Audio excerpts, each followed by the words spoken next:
Hi, my name's Herb, and I'm an alcoholic.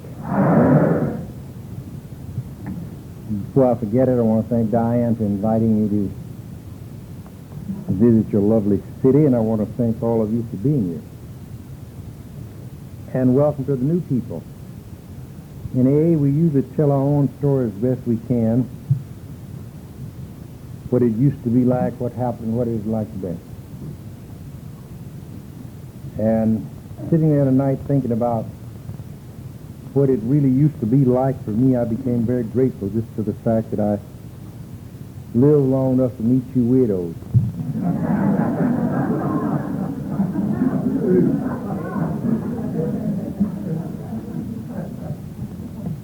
I tell people where I'm from, which has nothing to do with the disease. I'm from Louisiana. And I was raised in a family of 7 children, mother and a father, and of course there are times when some of us indicate the fact there are certain things that cause us to be the way we are.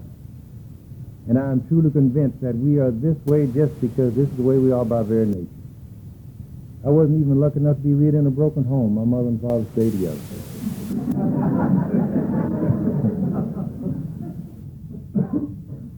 But the thing that's outstanding, and I realize today more than ever, addicted, prone people are weird, drunk or sober.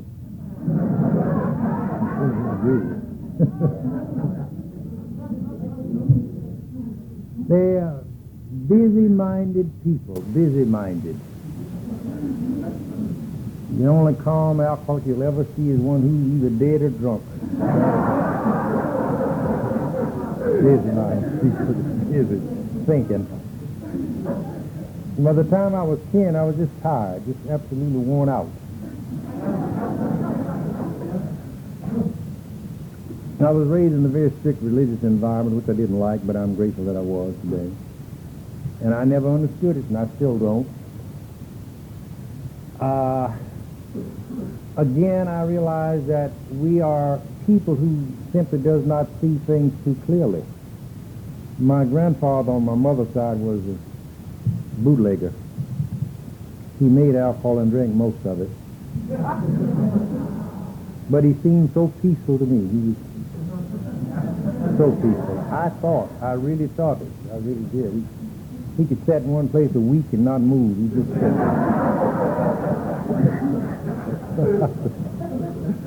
So that's what I want to be like when I grow up. He's the only guy I've ever known that didn't talk about nothing. He just drank. He didn't talk. And he had a lot of friends. Now, I realized as I grew into teenagehood that I was very shy and very fearful. And for some reason, I thought that a drink would give me courage. Now, whoever got the idea, I don't know. But that's the reason that I took my first drink. I wanted courage. And especially with the opposite sex, I was just terrified. I could always ask the question and give the answer. You can't help but fail when you got that kind of mind. And the thing that I talk about today is the fact that this disease is most baffling. It's mostly misunderstood by the great majority, and especially those that's affected with it. I drank for about 15 years, and never in the 15 years of drinking did I do what I planned on doing. I never went where I planned on going. I never said what I meant to say. Never. Never. Never, not once. Now, you would think that someone like that, if I was half as bright as I appear to be, would have recognized that I had a drink problem. It just never occurred to me that I had a drink problem. Never did I think about my life and compare my drinking with the problem. It was always something else. And I didn't realize another thing that's important. You heard it read in this book tonight, and I can identify with it, and if you're really honest and really an alcoholic, so can you. The idea that somehow, someday, he will control and enjoy his drinking is the great obsession. I used to plan during the week what I'm going to do the weekend when I go out. Now, I am totally convinced if I could have shut up, I'd have died drunk. But I could not stop talking. And you get into a whole lot of trouble because you say things you don't mean to say. And people get upset with you. And I love to drive. I don't know why. Just give me the keys. Let's have the keys, please. Now, the thing that would really bother me, when I'm under the influence of alcohol, nothing affects me. And I've had drunk people jumping out of cars from me. Go ahead and jump, it's all right.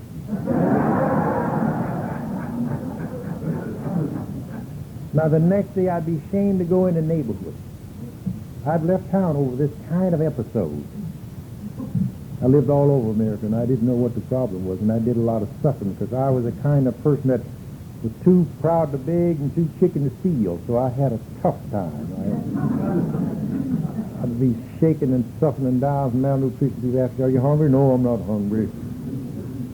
And it was just awful, and I've always wanted to be independent. I've always wanted to have my own job.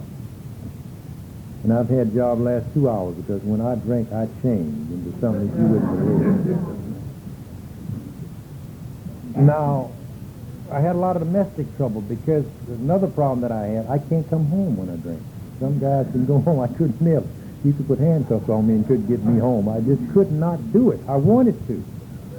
I really wanted to dare. I just couldn't do it. I could not do it. Now, when you're of the nature that I am, mentally, emotionally, and spiritually, you have principles that you believe in. And my thing that really gave me a lot of problems, most of the jobs that I had, I got paid on a Friday. And I would be determined to go home. And I always cashed my check at the liquor store. I don't know why. And I was a loyal customer. I would go in there and he would cash my check, and I'd be so grateful. I would have to do him a favor. I'd buy something. And I'd stand there a couple of seconds, which seemed like a week, and I'd decide, I'll just buy a half pint. Now, I've heard some of my friends say they plan on getting drunk. Never did I want to get drunk as I can get. Never. I don't believe anybody who gets as drunk as I can get would do that but once that they can help it.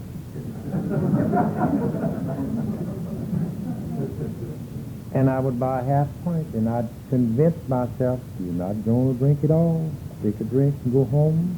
Take the wife out to a party tonight. Because I'd have stewed up for 3 weeks in a row. I got to make some points at home this weekend for sure, because I'm on the edge of getting kicked out. And I'd be just as seasoned as I am now. I'd get that one half pint. Walk right out the store, get in my car, and my pattern was to break the seal first before you fire up the engine. Take a big drink. And believe me, one drink within 20 minutes, you know where I think then? Oh, it's early. It's only 7 o'clock.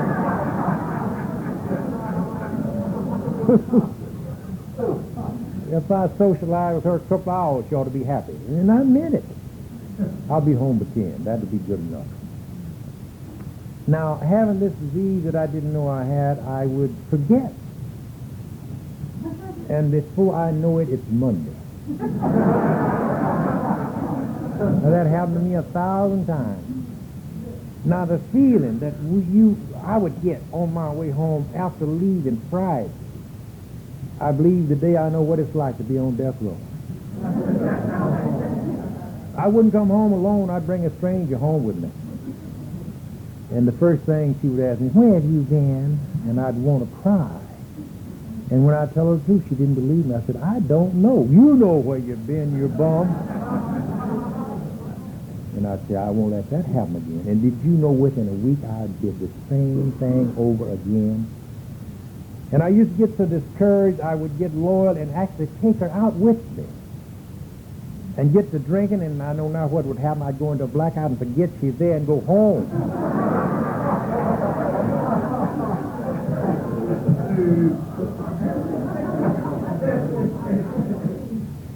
And get angry and jealous, and when she'd show up, where were you at? Listen, dummy, you left me in the club. Now, you would think, just looking at me, I would have known there was a drink problem. I had no idea what the problem was. I used to pray for a drinking wife. I said, if I could just get me a woman to drink with me. Thank God I never was that lucky, believe me. And I never liked jail. And I got the kind of mind that when I would come to in jail, I would say, this should be against the law to put a nice guy like me in here with all these killers. What would they do that for? And I don't breathe when I'm in jail. I just stand in one place till I get out. Now, to show you the effect of this baffling disease, I made jail twice in one night for the same thing. Insane drunkenness. And it never occurred to me that I had a drink problem.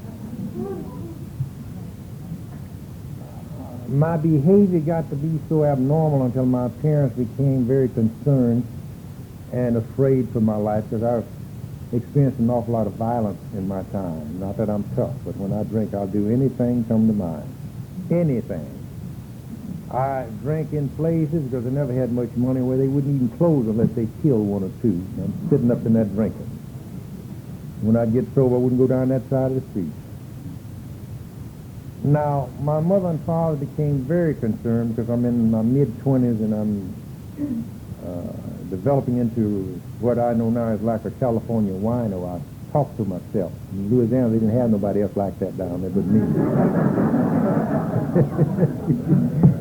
There's a laughing matter now, but it was no laughing matter. And I don't know why my mother decided I should come to California. I guess at least I couldn't freeze to death. And it hurt me. It really, to show you how strange we are now, she is trying to get me together. I feel like she's putting me out. She bought me a one-way ticket to California. Now, I don't know what she paid for it, but it had to be terribly cheap. We rode for months coming to California. And to show you how we dream. Now, I'm on this Greyhound with everything I got in a tin thrifted drugstore suitcase, and I'm thinking I'll get discovered when I get to California. The bus actually stopped someplace. There wasn't even a building. It just stopped, and people come out of the weeds and got on the thing, and we went on. Stopped and looked at dreaming. And when I get to California, believe me, I got discovered. I'm not kidding you. First bad deal was the bus stopped down in Skid Row. And I don't have no other place to go anyhow, and I don't know nobody in California. So I wound up my first day in California on 5th Street. And I had never seen anything like that in all of my life. And I'd been all the way across America, I'd been all the way across Europe. I'd never seen anything like this street. Now, my first marriage was short-lived because I don't know why, but I guess it was because I was afraid of responsibility. And I had some sick notion that there would be no kids unless you really want them, even without any protection, and don't believe that. And I've always had a thing about pregnant women. I don't know why. All of my life, I can see a pregnant woman around the corner. And I've always admired, and there's something peculiar about it, even now with me, I'm a pregnant woman, but I didn't want one for myself. I really didn't. And I know now that it was fear. To show you how alcohol had eliminated all of my courage, I would lay there at night and watch her grow and become terrified. And I couldn't even talk to her about it. And I got drunk enough and I ran away, and I didn't want to go, but I had to run. I couldn't stand it. I couldn't talk to my dad about it. I couldn't talk to my brothers, my sisters. I couldn't even talk to my wife about it. And I got drunk and I ran away. And I know now that my conscience would bother me at times, and I would want to go home. And I would take a drink and say, I won't do it today, I'll do it tomorrow. And the next 4 or 5 years was unbelievable to me. I ran all over America. I've lived all over America, running from my natural life and did not know why. Now, when I arrived back in Los Angeles, the first time, I remembered that my first wife was living in Los Angeles. We had been divorced. And I had never saw my own son. I used to dream of seeing him, and I used to dream of being a good father.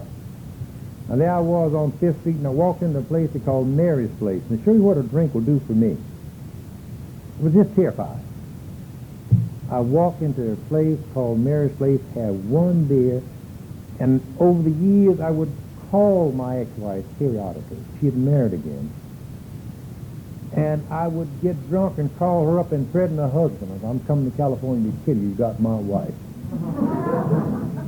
Now, he had to be awfully good or pretty stupid. He would argue with me sometime an hour at his expense, collect calls.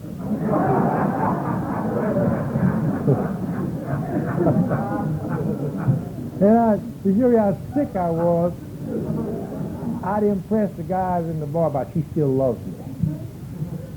They were just mixed up. It's the only reason why she didn't talk to me. But now I'd go into Mary's place and I'd drink a beer. And I hadn't called for about a year. I forgot all about them. I'd drink one beer and a number come to mind, and I rushed to the phone and I dialed the number that was still that number. And you know what I thought? You see what a drink will do for me. Now, I didn't know about it, but her husband had committed suicide during the period I wasn't harassed. I don't know why, but he did. It was no fault of mine. But I called her in sheer desperation, and she was kind enough to come to 5th Street to get me to bring me to her house and meet my very own son for the first time.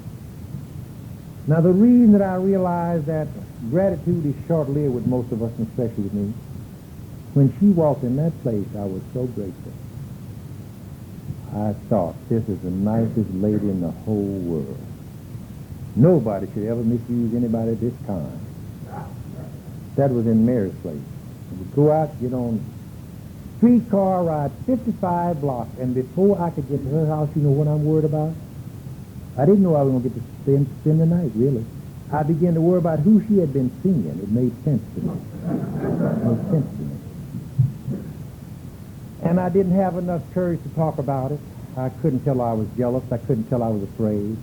I just couldn't do it.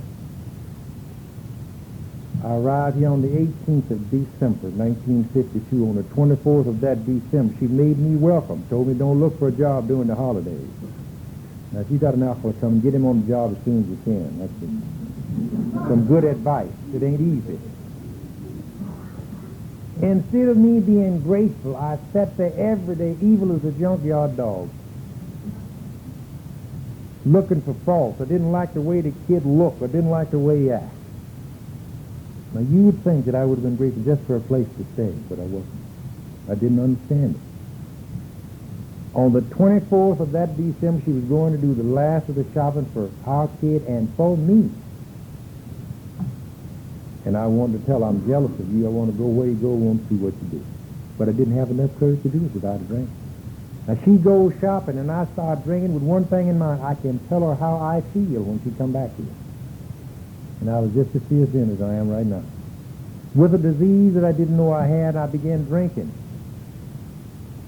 And the last 8 or 10 years of my drinking, every time I took a drink, I became very evil, unlike some who become happy. I became very evil and hostile, always. And I began sitting there drinking, hoping that she would come back. And she told me something the next day that people had been telling me for a number of years. She said she looked in that night on me, and I didn't even look human, and she and the kid went and spent the night at the neighbor's house. Now, that night, I didn't understand what happened, but I know now what happened. I went into what is called a mental blackout.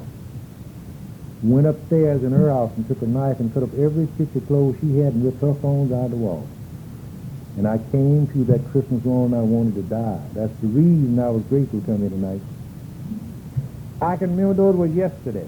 That morning when I came to and saw what I had done, and I was aware of the fact that she was the last person in the whole world that would invite me into their house, and I did this rotten thing. I wanted to die. She had 3 ministers to come over that day to pray for me. And I wanted it to work, but it didn't work. Now, to show you the baffling part about our disease, when the ministers left that afternoon, to show you the baffling part about our disease, I convinced her that it was her fault. If she hadn't left me, I wouldn't have did what I did, and before that day was over, she would apologize to me for wrecking her house.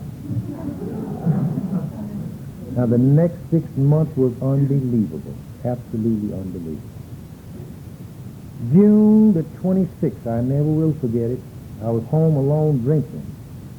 Angry because I couldn't get a job. To show you how alcohol had eliminated my courage, just to think of a job made me want to drink. And once I get to drink, I don't want the job. And I repeated this vicious circle every day. And the reason why I mentioned that we are sensitive is when she would come in the afternoon, and I would walk by a place and see help wanted. The fear of going in was so bad I would take a drink, and once I get to drink, I wouldn't go in. And the thing that would really hurt me is when she would come home in the afternoon, she'd ask me, have you been looking for a job? I didn't have enough courage to lie.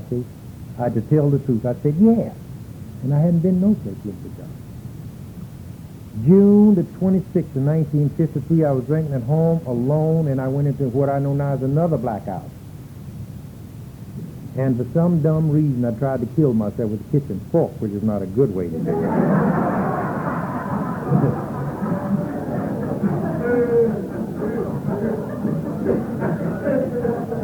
I punctured myself all over and almost bled to death.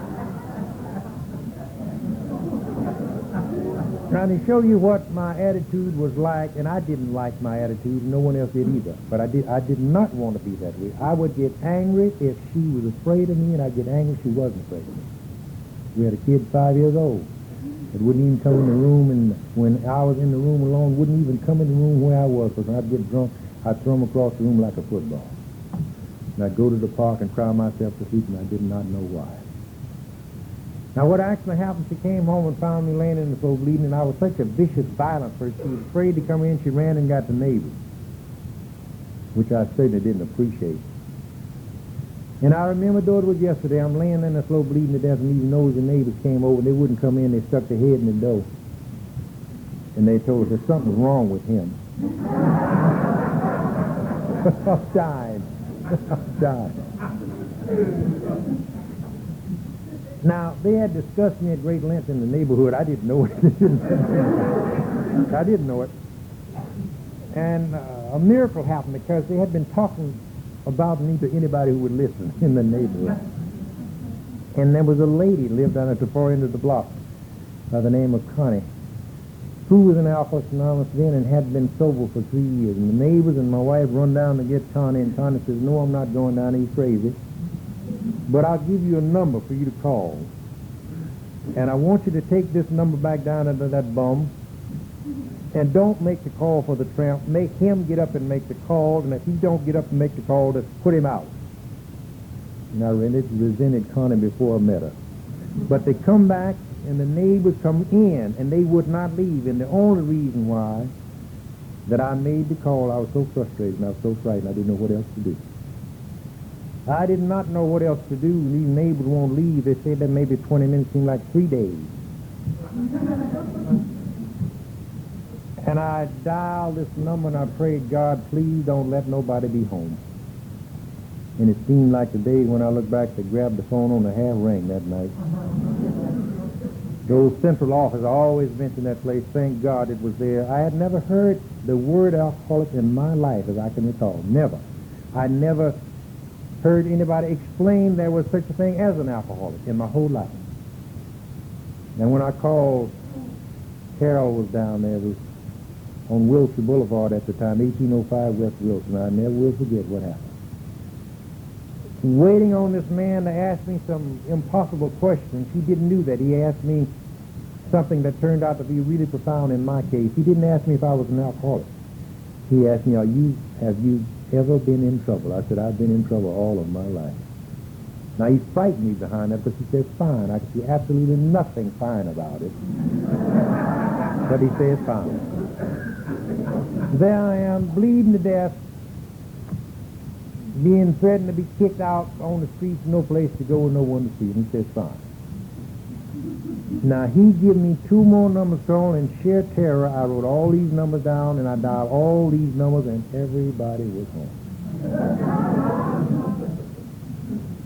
Many years later now, when I get ungrateful, all I have to do is think about that night. I realize what the book is talking about when he said, if we forget our past, we might repeat ourselves. When I think about what that very night was like for me, I get grateful no matter what's going on. It seemed like forever. Waiting on those strangers to come was just like being on death row to me.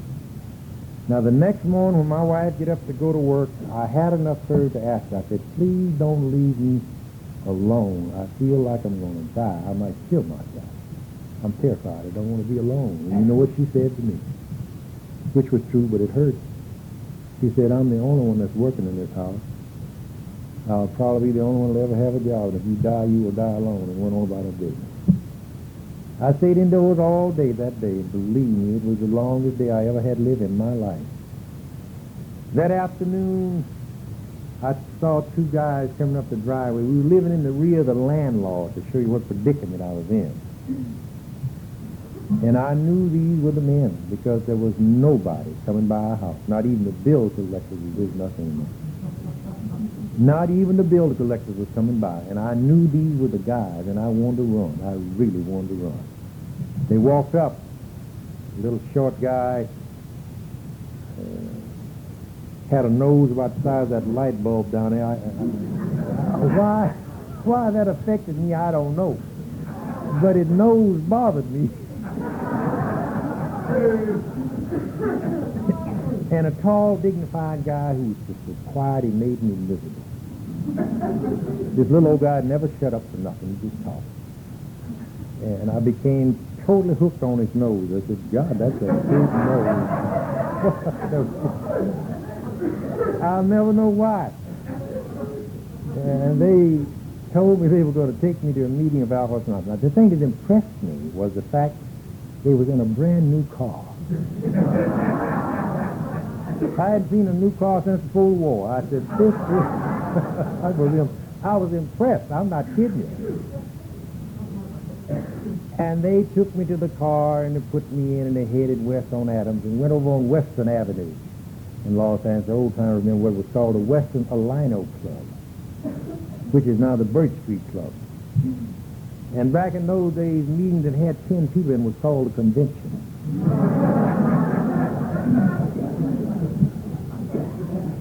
And they brought me in the early days, you had to come up front to get the blessing. Now, and they treated me like a prisoner. They set me right in the middle, and I'm just miserable. And they asked the newcomers, and it frightened me so bad because I didn't know what you're supposed to do. And this little short, funny guy with the big nose grabbed me in the back and held me up and told him, this boy's been drunk. We're going to get him sober, and flopped me right back in my seat.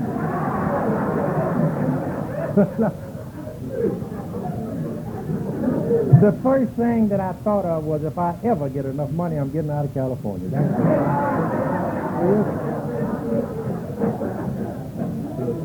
I was just terrified. If I'd have had a bad heart and I died, I know I would have died. But now the amazing part about that, and I think of something that Mr. Kennedy said, he was talking about this country, and he said these words, and I realized this program has the same effect on me. And it began that night. This is what he said. Today, you and I are bound together, and our challenge races out to meet us. If we are to achieve our goal, if we are to fulfill man's eternal quest for peace and freedom, we ought to do it together, and together we can and will succeed. And it all began for me that night when they began to do what you did here tonight. And the thing that I'd like to share with the new person, please try and listen with an open mind. And if you really can listen with an open mind, you're probably in the wrong place.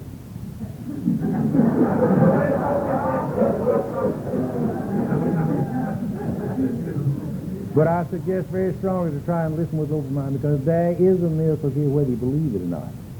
There is a miracle here. I am absolutely amazed that there is a miracle here, whether you believe it or not. We have a lot of fun, we do a lot of laughing, but there's a miracle here, and I know by experience. Sitting in that meeting that night, I was about ready to faint at any moment. And they began to do what you did here tonight, and as sick and as frightened as I was honest enough to identify. For the first time in my life, I knew what my problem was. And it was terrifying for me. And the reason I knew, they began to talk about the disease of alcoholism, and they explained how it affects the alcoholic, and I could identify.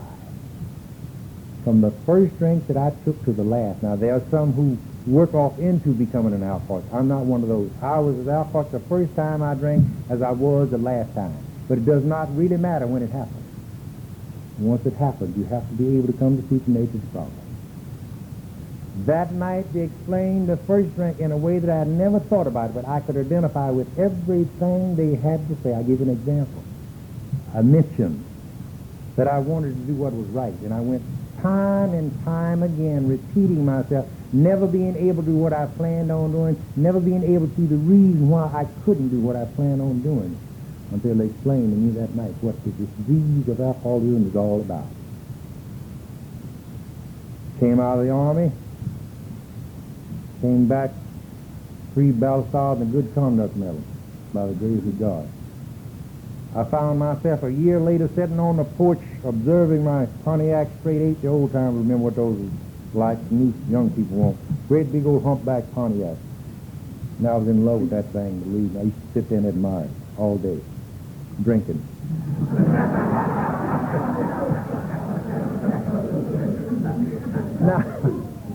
Now what actually happened, the man come to repossess the thing, and I'm sitting drinking and admiring. And the thing that really did bother me, he sat down, helped drink up the liquor, and then took the car. I could see why, in that first meeting, why that I had to do that. I could see why.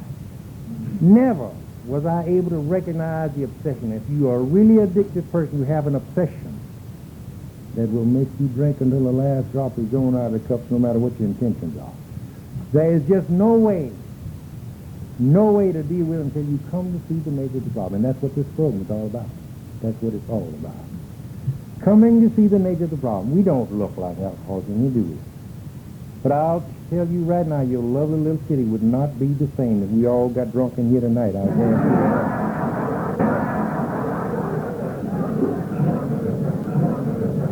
They would have to restore the city, no matter what our intentions are.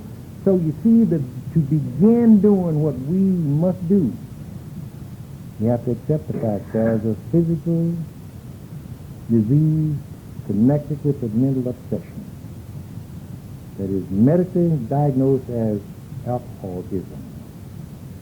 And they made it easy with me to the very beginning. They said it was not really my fault, and I was so glad to hear that.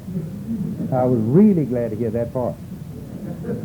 But they say once you got it, to come to see the nature of the problem, you have to get honest with yourself. And did you know, most of my life, it never occurred to me it was necessary that I get honest with myself. Never thought about that. Never. In fact, had you asked me, I would have told you that I was honest with myself. Now, anybody who suffered the way I did for 15 years, always regretting it, simply cannot be honest with himself. I thought of everything in the world but not drinking. I hear some of my friends say they wanted to quit. I never thought about that. That was too far out for me. And I used to get to drinking, and I was impressed with my friends that I have no country, I've got no flag, all I've got is alcohol. Pour it down. And I used to get drunk and threaten them. I'll go back to Africa. I didn't know what direction Africa was in, and I'm glad I didn't get there. I was getting mad at them. I'm so glad I didn't make it, I'll tell you. This is how evil I was. It is very necessary to get a sponsor, even if you don't like and get it. And I don't suggest that you select your own sponsor. If somebody offered to be your sponsor, accept them, even if you don't think they're as smart as you are. Because this big nose guy, I just knew he was just stupid. This is what I thought all the time. But I can see now today, he saved my life. And you don't have to get a sponsor that you can identify with. I didn't identify with that clown. He kept me upset all the time. All the time. I worried myself so. I absolutely worried myself so. But I believe it is very necessary to get a sponsor. I believe it is necessary. Even if you don't think your sponsor is smart as you are, it's necessary. Very necessary. Go to meetings and for God's sake get honest with yourself. And in time, whether you believe this or not, whenever the physical body is free, the obsession to drink will leave, whether you believe it or not. I don't know exactly how long I'd been going to meetings before the obsession left, because I didn't think it would ever leave. But I found myself one day able to go into liquor stores, wherever other people went, and buy what I had to get and get on about my business without any struggle, any strain, or any stress. And I was amazed. Now, my gratitude began with the fact the obsession had been removed. Because God knows, unless you know what it's like, you won't believe it. I have to live with that nightmare. I used to wait until 10 minutes before the liquor store would close, because I said, I can't get drunk in 15 minutes. I'd run to the liquor store 15 minutes before they closed. Get just as crazy as I did when I drank all day long, because I had a disease that I didn't know I had. Now, to accept that, first of all, you got to look within yourself. You got to recognize and accept the fact that there are some people who can drink and some who cannot. Now, the next part of this thing is very difficult. Living life on life's terms just like everybody else. That is a difficult process, believe me. Once I got sober, I found out I was afraid of everything. Never occurred to me. The only reason why I went into business 30 years ago is I was afraid to ask for a job because I didn't think I could do it. The only reason why. You know, I think it's my great admiration, the reason I'm in business. No, fear. The only reason why. And I knew it wouldn't last a week. 30 years later, at least I was in business and I left tonight. I don't know what's going to happen tomorrow.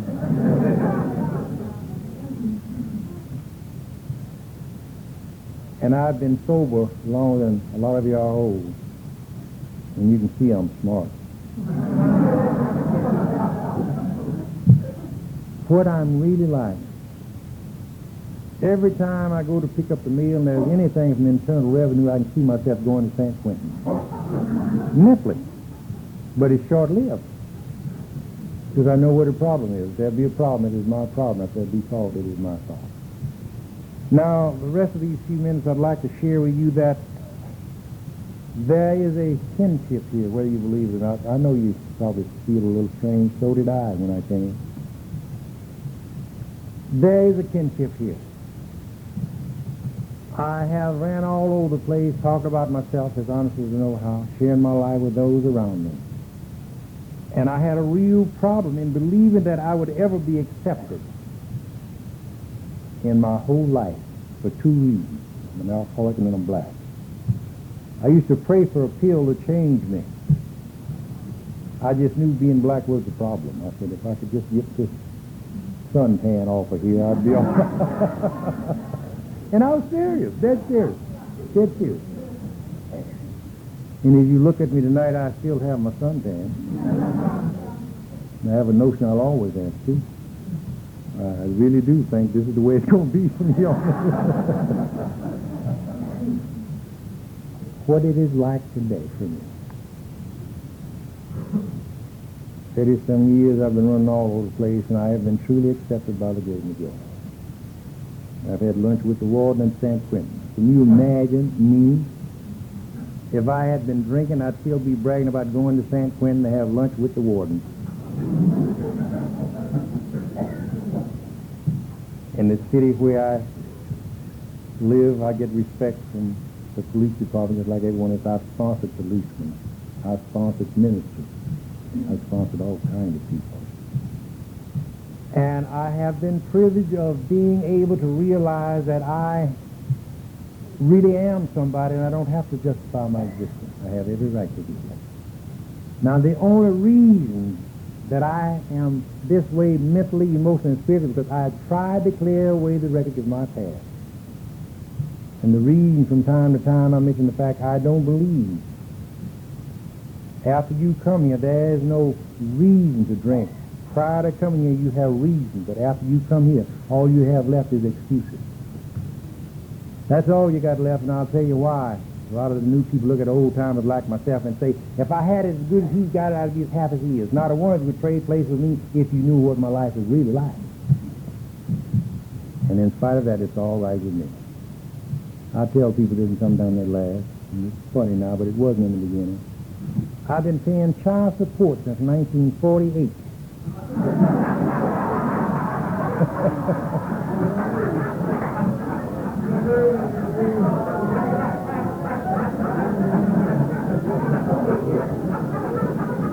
It's amazing.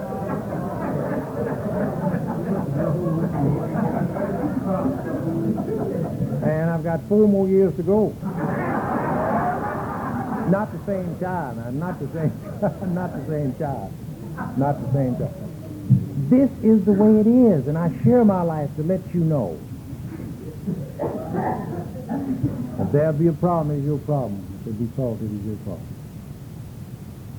And the book talks about a psychic change. Now, this happens whether you want it to happen or not. I was paying $6 a month when it started. $6 a month. And I hated her guts. I knew she'd get rich. I felt good about hating her. And it had to go through court. And I used to wait until I could almost see the sheriff's car coming to send the next check, and I felt good about it. And now I go to my ex-wife's house, and she let me sit on the couch to give her my hard-earned money. And you know what my normal reaction would be to knock her windows out. Shoot her in her sleep or something like that. But I sit there, and you know what I think? Thank God I got it together. If I'd known I don't get this home on the first night, I'd have left running. But this is how I feel, and I have a good relationship with my ex-wife, which is an absolute miracle. Absolute miracle. And it's how I feel about myself that counts. And you hear some of us sometimes make this remark, and I don't make that, because I want to really thank you people for loving me back to life. And I need you more today than I ever need you in my whole lifetime. Some of my friends make this statement I never make, because you wouldn't be honest coming from me. They say it's not important what you think of them. The most important thing is what they think of you. And I'm not like that at all. Please keep on loving me. Don't say anything nasty on the way out. I'll go into depression. Please keep on loving me. The effect of my relationship with you gives me the kind of courage that's necessary for me out there. That's where it really works for me. Deep down inside of my soul, I know now that never again in life will I have to walk alone. Never. Never. And believe me, it makes my life what I've always dreamed of it being. I was home a couple of weeks ago to visit my family. It's been many years since I've been back there, and something happened this time that never happened in all the years that I've gone home. This time they didn't want me to leave. And my mother and my sister cried, and God would hate to see you go. My brothers would treat me the same way. If I talked all night long, I'd never be able to tell you people how grateful I am that I met you. Never. And for new people, my suggestion would be, hang around here. Go to meetings, and for God's sake, listen with an open mind, because we're living in a very difficult period of life now. Share this with you and shut up. I read something by a great poet at the time. He was referring to black people. He said, if you find a slave sleeping, don't wake him up. He may be dreaming of freedom. And then he went on and said, I reply, if you find a slave sleeping, wake him up and tell him about freedom. You might wonder, what has that got to do with this program? Slaves comes in all races and all colors today. And I am absolutely convinced, unless we can practice principles as these principles are in age, there will never be any peace on this earth. And my great dream has always been, and I know it'll always be, let there be peace on earth and goodwill to all mankind, and for God's sake, let it begin with me. You will find that you have to stand alone a lot of times. I have to stand alone for principles. I refuse to do anything, no matter what, unless it is right. I think about leaving. I know I'll go one day. I've been around a long time. I know I'll go one day. And the thing that I really share with my friends, if I go tonight, and I'm not volunteering, don't get me wrong. Don't get me wrong. Don't get me wrong. But I've lived to the extent that whenever I do go, I won't have not one regret left. God knows I've had a life that's unthinkable. And I want to let you know I know now, without your help, it could have never been possible. Sobriety is more important to me today than it was yesterday. It'll be more important to me tomorrow than it is today. I walk the streets in this great country of ours knowing that I'm a privileged person, knowing I'm in one of the greatest countries in the whole world, knowing that I can get justice, knowing that I can get equal opportunity as long as I'm willing to do the work. And I want you to know that no matter what race, no matter what color, and no matter what you're thinking, this land is ours. This land is mine. I want to thank all that having me here tonight. It's been a real privilege. And lately I get to this place, I get so emotional over the fact that I was blessed enough to meet you widows. I cry a lot. Men are not supposed to cry. Men are not supposed to cry, but I cry a lot. I don't know why. I guess as you keep doing what you're supposed to do and winding up this mission, you get extremely emotional about it because you're getting closer and closer to home, and I know I'm getting closer to home, but it don't bother me no more. I see a lot of things I don't like, but I get a thought. I get a good feeling out of the result. No matter what's going on out there, I'm not a part of the problem. I'm a part of the solution. Now, the reason that I mentioned this thing about there is no reason to drink after you come here is because another experience that I had. I was sober a short time. I remarried, right away 2 babies. In 1960, I was granted the privilege of signing prisoners out of terminal island by the United States of America into my custody. Can you believe that? I could sign prisoners out into my custody. The first guy I signed out took my wife.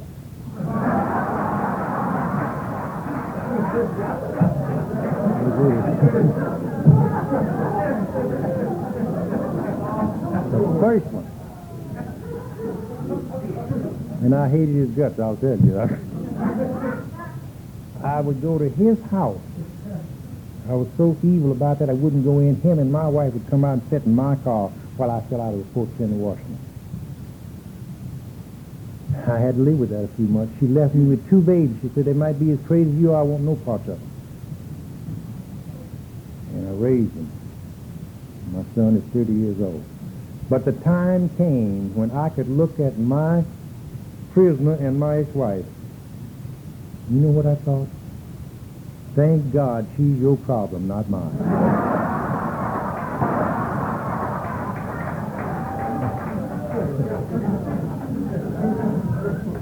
And right today we're good friends. So have a good Easter weekend. Thank you and God bless you. Thank you.